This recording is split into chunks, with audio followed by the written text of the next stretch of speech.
जय हो जय हो, ये भी बात बड़ी है।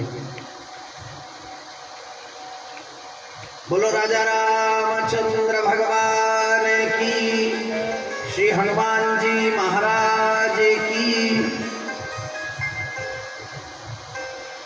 पुण्येन भवत लोकानां क्रियमाणं मया कृत, ग्रहणेन मया देवो प्रसन्नो भव सर्वदा।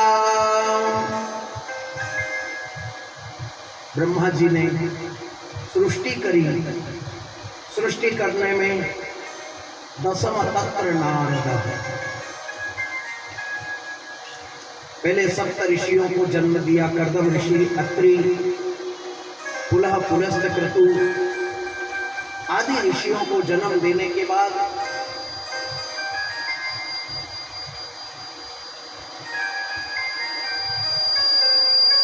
ब्रह्मा जी की भौं से भ्रकुटी कुटिलास्तस्य ललाट फलकाद्रुतम, काली कराल वदना विनिष्क्रांता शिपाशिनी, विचित्र खटवांगधरा नरमाला विभूषणा, यानी भ्रकुटी से रुद्र की उत्पत्ति होती है। भैरव की रुद्र की उत्पत्ति हुई है। पाप का जन्म हुआ ब्रह्मा जी की पीठ से। हृदय से देव ऋषि नारद जी का उद्गम हुआ है। दसम तत्र नारद। और बाएं पैर के, लेफ्ट पैर के अंगूठे से राजा दक्ष का जन्म हुआ। कर्दम ऋषि आदि का भी जन्म हुआ। और दाई बाई भुजा से नर और नारी करके मनु और शतरूपा का जन्म हुआ है। इस प्रकार ब्रह्मा जी ने आदि आदि प्रकार की सृष्टि की रचना करी।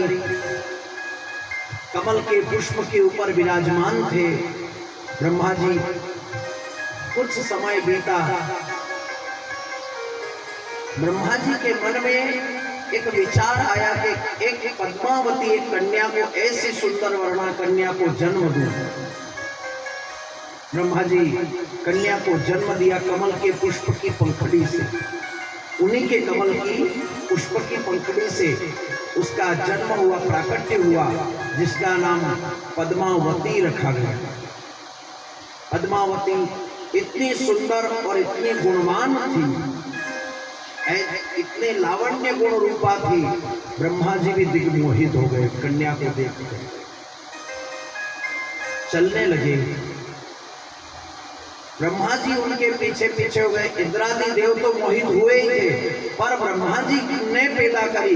तब इंद्रादि देवता करे तो करे क्या करे, करने के और बोलने के कुछ रहे नहीं, तो भी देखने के रहे। अब विपक्ष पार्टी खड़ी हो गई।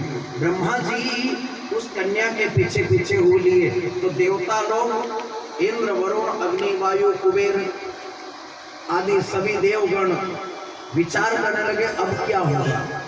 बाप ही अगर आज ही से बेटी के पीछे होने और बाप की नीयत बेटी के ऊपर खराब हो जाए तो भविष्य में क्या होगा।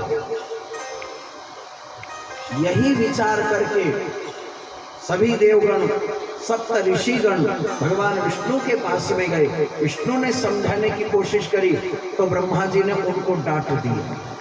मैंने पैदा करी, तुम मेरे को कहने वाले कौन?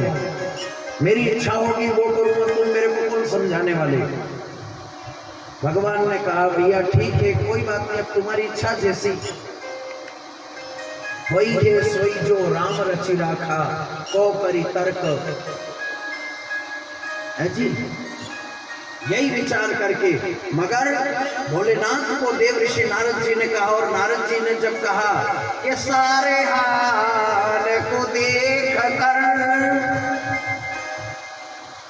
और नारद कियो बयान, शंभु के सन्मुख जाय कर सब गुण कियो बखान, शंभू के सन्मुख जाए कर। और जो भी चरित्र देखा था, जो लड़ाई देवगण की और ब्रह्मा जी की हुई थी, वो सारी के सारा वृत्तांत देव ऋषि नारद जी ने भोलेनाथ को जाके सुना दिया। मन में विचार किया, अब क्या करें। भोलेनाथ ने त्रिशूल लिया और त्रिशूल लेकर के भोलेनाथ जा पहुंचे। देवभूमि की तरफ ब्रह्मा जी चल रहे थे। उस पद्मावती नाम की कन्या के पीछे पीछे चलते चलते चलते भोलेनाथ ने कहा, बाबा रुको, पितामह रुको, मेरी बात सुनो, मेरी बात सुनो। अरे बेटी के पीछे तुम यदि पिता ही चलोगे तो आगे चल करके कलयुग में क्या होगा, आगे संसार में क्या होगा। जब इस प्रकार से कई प्रकार से भोलेनाथ समझाने लगे, भोलेनाथ को ब्रह्मा जी ने कामवश। अब यहाँ पर एक और समझने योग्य बात है मेरे राम जी, विवेकहीन मनुष्य कहाँ कहाँ होता है, ज्ञानहीन, अकलहीन।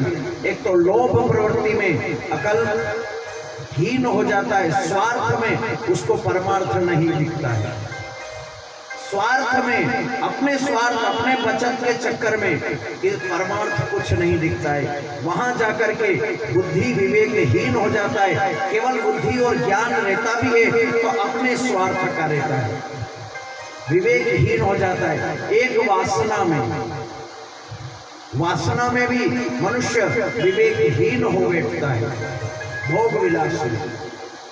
और एक अहंकार में भी मनुष्य अगर 2 पुस्तक पढ़ ले, 1-2 पुस्तक के 2-4 अध्याय पढ़ ले, ज्ञान कथा थोड़ी बहुत प्रसाद, वो भी कृपा प्रभु की, सन्मुख होई जीव जब ही जन्म कोटि अघ।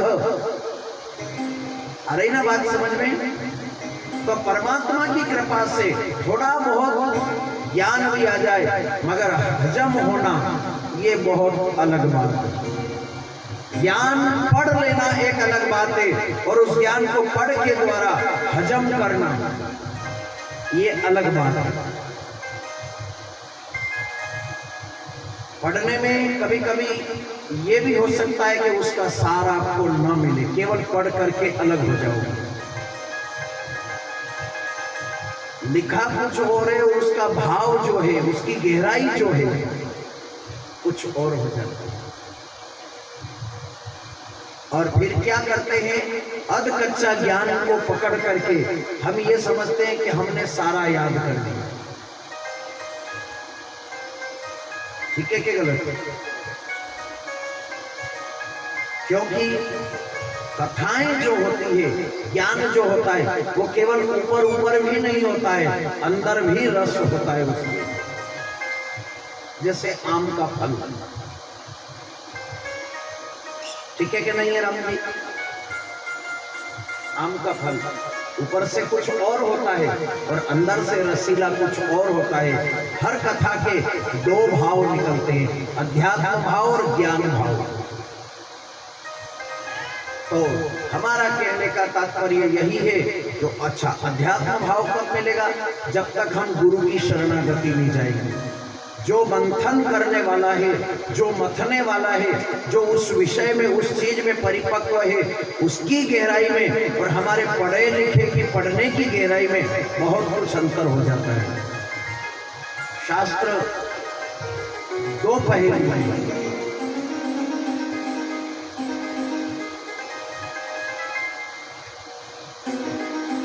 बोलो राजा रामचंद्र भगवान की श्री।